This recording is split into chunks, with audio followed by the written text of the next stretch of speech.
Hello everybody. I'd now like in this video to continue our exploration of Shear's landscape poetry through two poems that sit slightly outside the pattern of the ones that we've looked at previously. First of all, Mametz Wood, which forms the first page of this collection proper, although there is of course the sort of prequel poem Last Act, which is on the page number 7 in Roman numerals that comes before the start of the main Arabic numbering here. And secondly, Liable to Floods, which comes from much closer towards the end of the selection, from pages 34 and 33. And the reason why these are interesting is because while they are still in themselves landscape poems, they're also poems that draw on episodes from Welsh military history, with rather contrasting effects. So, a bit of background then. First of all, Mametz Wood was the name of a sector of the battlefield from the Battle of the Somme in 1916, France during World War I. Of course, those of you who know your history will know that the Battle of the Somme was one of the bloodiest conflicts ever engaged in by the British Army, and specifically the first day of the Battle of the Somme, more than 60,000 men were killed from the British Army alone in the space of that one single day in the July of that year. I think I'm right in saying that it's the greatest single loss of life on any day, again, in history. A real sort of apocalyptic battle, and it's the one. This is the battle that gives rise to the sort of stories that everyone's heard of about them being told to just walk towards the machine guns because they wouldn't be there, because the Germans would all have been killed. This is where those stories originate from. So, Mametz Wood, at the start of the battle, was in German hands, and it was an objective for the Welsh Division, a unit of the British Army, who were set the task of attacking it across open ground into this heavily defended wood position with a great deal of cover and so on, against battle-hardened German troops. They attacked once, were repulsed, and were sent back in spite of that. So they were actually in action for more than 6 solid days. Incredibly, they actually captured it. They succeeded in this aim, but at a loss of more than 4,000 casualties, which will be something like half of the strength of the whole division. And one regiment within that division, particularly the Welsh Fusiliers, lost 400 dead out of 600 troops at the start of the battle. Absolutely apocalyptic levels of casualties. And the division was so decimated by this battle that it was withdrawn from combat from the front line and did not see action again until over a year. That's just how severe it was. And I mean, when you consider what the general background level of severity of fighting on the Western Front in France was at this time, the fact that this division was knocked out for a year tells you just how bad it was. But the key thing is, from a Welsh pride point of view, they actually succeeded. In spite of the slaughter, the Welsh soldiers actually captured this objective. And for that reason, it's quite an iconic moment in Welsh history, captured by these two images on the right. The first one, here in the bottom right, shows a moment at the climax of the fighting, and while clearly it's dramatised after the event, it captures the severity of it, because you literally have this sense of a pile of bodies, men fighting, stampeding one over the other, over the dead and dying. Such was the brutality of it. And you can see in the background there, apart from the kind of apocalyptic colourings of the explosions, but you can see the shattered woods in that one. And it's the shattered woods themselves that give inspiration to the second image here at the top, which supposedly shows these woods after the battle. And again, you get a sense for the scale of the bombardments, for example, by the fact that we're looking at literally some stumps, and that is what is left of an entire forest. So that is the background then behind Mametz Wood. A little bit more information then coming up. Now, as I said, 4,000 casualties there. And one of the traditions in the First World War, while there was a policy to try to reclaim as many bodies of the soldiers who'd been hastily buried on the battlefield and take them to the large mass cemeteries that you'll all have seen on the television, for example, on Remembrance Day now, in some cases where there were particularly heavy fighting, and particularly where large numbers of soldiers died in one place, it was often the tradition that they would simply be left there rather than move them en masse. And the picture on the right here actually demonstrates this. This picture was taken after some archaeologists came across a mass burial just by Mametz Wood, which featured 20 Welsh soldiers who had been missed or deliberately left by the Commonwealth War Graves Commission, and so they'd been left buried together. You see here the bodies simply thrown in anyhow, and they'd been left there for almost a century. In the poem, then, there is this allusion to something called known as the Danse Macabre, or the Dance of Death. Now, this is something from the medieval literary and artistic tradition, and obviously it comes from a period that was much more superstitious and much more ignorant of the ways of the world. And but it comes from this tradition that when people died, particularly in things like epidemics or other circumstances, they would literally become and be brought away. They would join the dance with these skeletons, and it's like a sort of Pied Piper type idea that they would, that's how they would be killed. It was known as the Dance Macabre. So you can see why Owen Shears would equate the two, because the way that these bodies lie in the graves, twisted limbs and things like that, it does almost in some grotesque way seem as if they were captured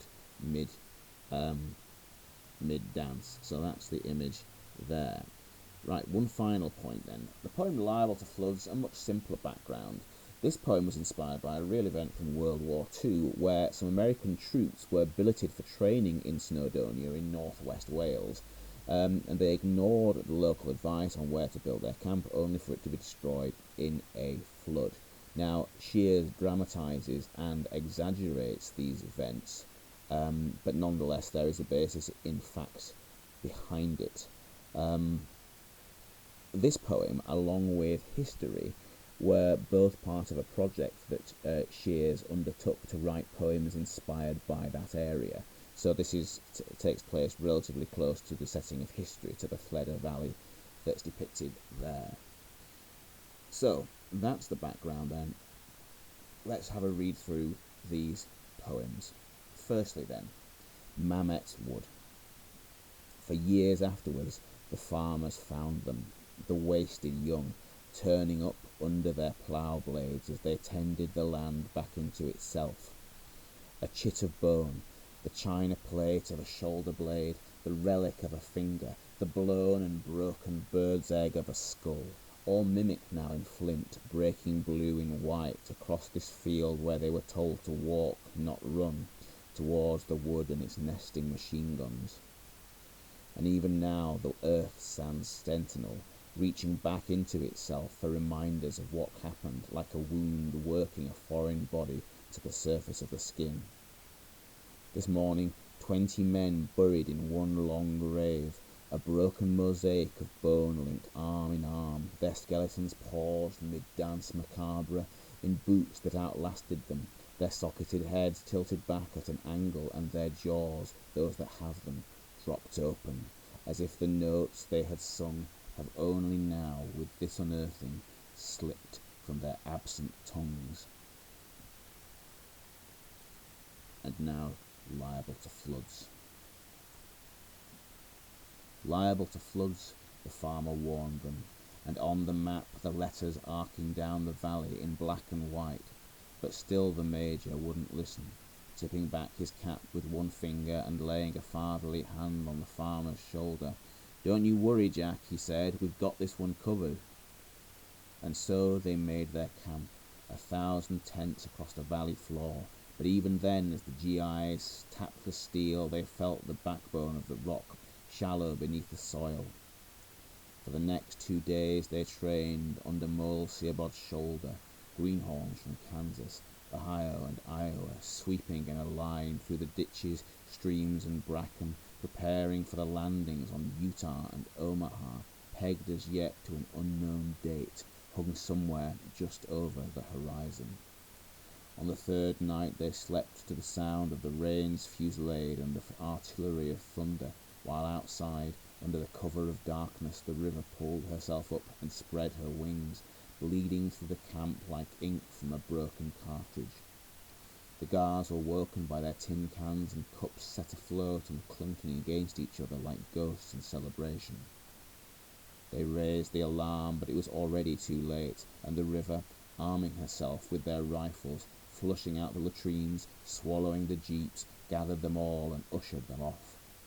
And as their camp beds became rafts, gently lifted and spun, more than one GI woke from dreams of home to sense, just for a second, somewhere deep in the bone, how suitable this was, as if the weather had finally caught up with their lives, this being taken at night without any say, this being born, this being swept away.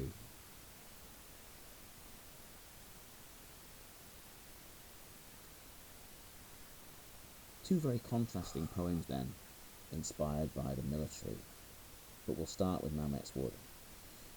Now, first of all, we talked a lot about the idea that Shears is inspired by ideas and ideals of masculinity, and I think that is partially what we're seeing here, but I think to simply deny it, to simply limit it as masculinity is probably to be a bit reductive, because ultimately this goes beyond mere masculinity towards heroism. The 6-day sacrifice of a battle that led to this moment is something that goes beyond, I think, the most extravagant fantasies of masculinity that anybody might have. It's a sort of glorious moment for Wales, albeit one tinged with sadness. And I suppose, in a sense, these kind of mingled feelings are something that are obviously important to Shears, and so it's interesting that he chooses to begin the poem with this commemoration. Let's look then. For years afterwards then, the farmers found them. The ambiguity of that beginning, you have to sort of follow this poem or know what Mametz Wood means. Perhaps even you might argue Shears is relying on us knowing what Mametz Wood means in order to follow this. But the wasted young, think about the double meanings there. On the one hand, the waste in the sense of all these lives full of promise snuffed out. In that regard, for example, you can link it to some of the imagery in the Hill Fort that we looked at earlier. This idea of children being taken before their time, that word unripe he uses in that poem. But the other sense is wasted in the more kind of action film sense, as in wasted, shot through with bullets. And he describes it turning up under their plough blades as they tended the land back into itself. So, again, there's a sense that this is a moment of great Welsh heroism, certainly, and yet what is the result? These men are now a part of the land again. All that bravery and all that heroism is futile, and that feeds again into several other of the poems that we have talked about, the futility of mankind, the reference to grains of sand, for example, in, I think, the equation, the handful of grains, I beg your pardon.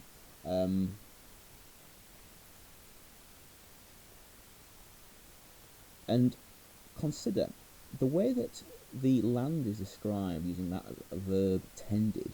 Now, to some extent, to farm land, to some extent, the verb tend is a relatively conventional one. But at the same time, it also has this kind of metaphorical or even sort of personification type element, because it implies that the land itself is scarred and wounded by the impact of this battle. As in fact it is. If you Google pictures of Mametz Wood today, you can see, for example, that there are still, even now, shells and bullets embedded in trees, poking up out of the ground. Such an incredible weight of ammunition was fired there that nobody's ever tried to really remove it. That's how bad it was. And so yes, the sense that these people are looking after the land. And we've talked quite often, particularly in things like Skirrid 4, but elsewhere, about the way that Shears often personifies the Welsh landscape. Well, it's interesting here now because it's this part of Wales, I beg your pardon, this part of France that he's now describing in a similar way. And I suppose, morally, he thinks that that is the case. After all, he thinks Welsh troops conquered this area, therefore, in a sense, spiritually, it is Welsh. And he views it in that sense. But tending the land, healing it, it emphasises again, I suppose, this heroism of what these soldiers went into. Now, the next line, the metaphor, a chit of bone. A chit refers to like a sort of receipt that you might be given for collecting something, like a small receipt or a small slip of paper.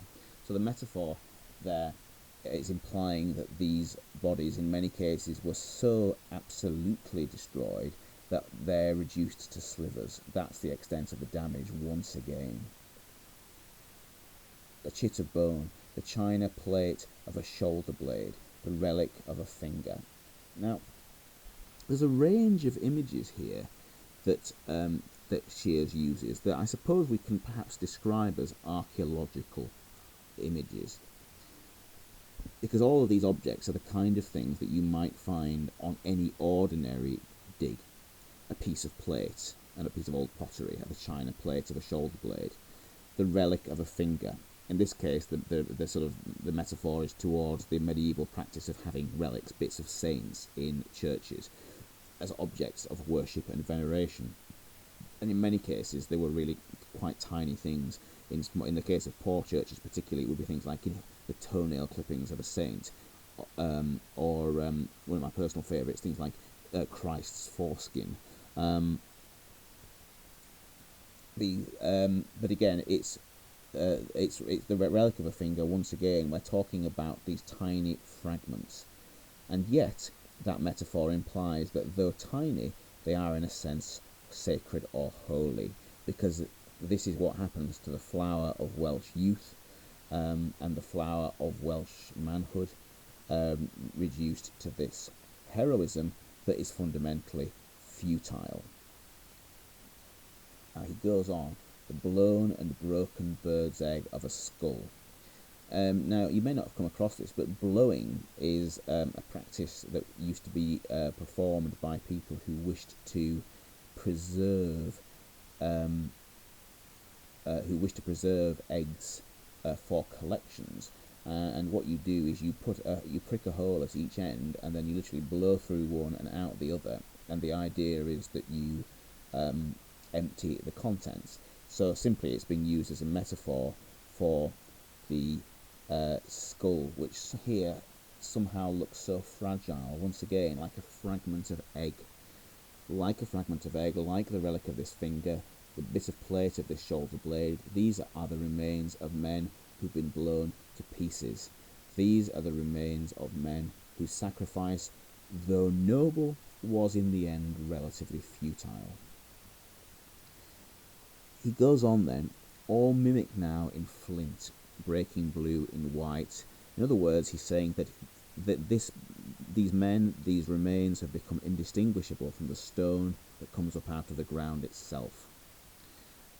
Across this field where they were told to walk, not run, towards the wood and its nesting machine guns.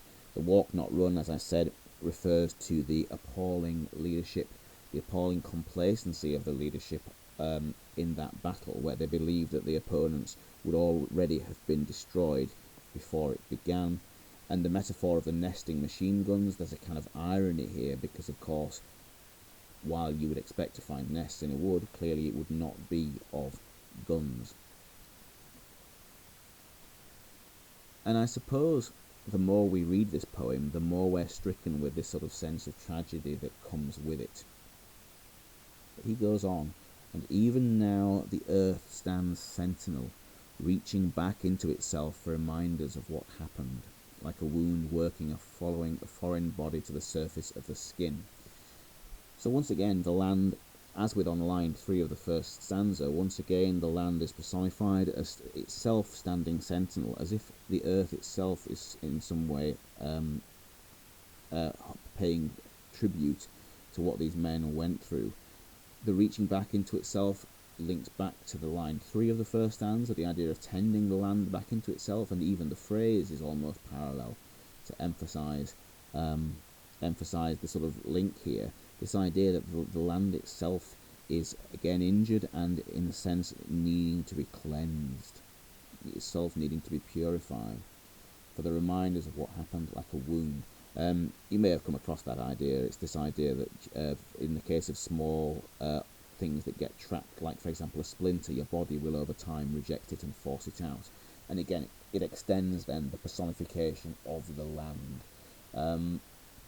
Now, of course, there's a sort of irony with that simile, because in a sense these are foreign bodies. These are the bodies of Welshmen in a field in northern France. But there we are.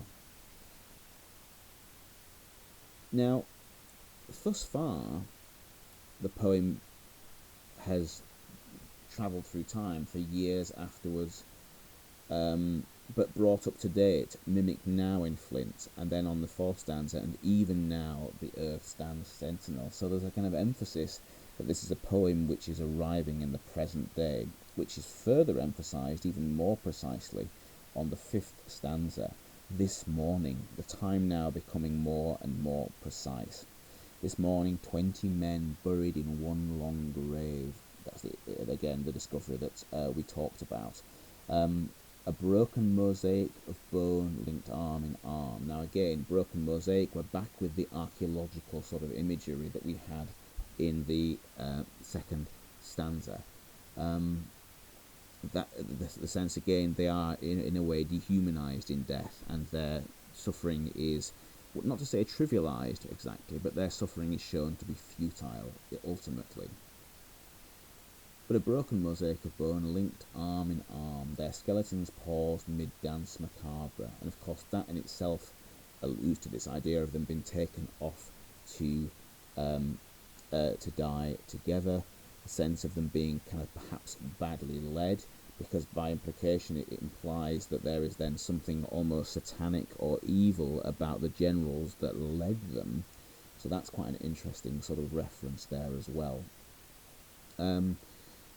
But if you want an image that further emphasises the futility of it, because he describes these skeletons in boots that outlasted them, which incidentally is often a thing with these graves. While everything else might have decomposed, their army boots will survive. They were so well made and so well looked after. But again, there's an irony, because it tells us a lot about the futility of human life. Boots that outlasted them, their socketed heads tilted back at an angle. So again, now he's very much encapsulating this sort of metaphor of the dance macabre that we just mentioned. And their jaws, those that have them, dropped open. It's a grotesque image that's being described, because even here, the emphasis on many of these skulls being incomplete is to suggest that these were bodies that were horribly disfigured before they died, or at the point of their death. And thus far, this seems grotesque, this seems horrid, this seems shocking, and yet the final stanza offers a slightly different note, because even though that penultimate stanza is end-stopped, the simile on this third to last line serves as a kind of continuation, as if the notes they had sung have only now, with this unearthing, slipped from their absent tongues. Now, if Many of Shear's poems do not offer us a great deal of hope if they serve, in fact, to reinforce the futility of human life. What's interesting about this one is that he finds a little consolation here. In metaphor, he finds that these bodies sing, if you like, that these bodies, in a strange way, can communicate something now, thanks to being rediscovered, having been forgotten. It seems like a positive ending. It seems like he finds comfort and consolation. And yet, really, what is the consolation that he is finding? These men are still dead, these men are still disfigured, and ultimately there is little to show for it. So I think, for all that this is Shear's trying to take a positive slant on things, I still don't think that there's really a particularly optimistic note. It's a kind of bittersweet ending, undoubtedly. And if you recall, going back to the context video, we talked about how Shears has written the librettos, the words for several operas and oratorios. And it's interesting, I suppose, there's just a hint here of Shears with a musical imagination. The sense that these men liberated from their suffering in song, in togetherness, which of course is something that collective singing symbolises, and also perhaps the freedom and the escapism that comes with it. So this poem, as the first one, as I said, in the main collection, it very much seems to offer us, I think, this on the one hand, this view of Welsh heroism, and yet on the other hand, it's something that is shown to be futile. Formally, once again, we have the tercet structure that links it into one of the great sort of bardic tradition of poetry in Wales. But again, there's an awkwardness here, there's an unevenness, there's a sort of discomfort that comes, I think, from facing up with the legacy of these events. Now, I appreciate that I did say that I would look at Liable to Floods in the same video as this, but given that this video is running on, I will pause it here and I'll do that in a second video that will follow on. Thank you once again. Talk to you all shortly.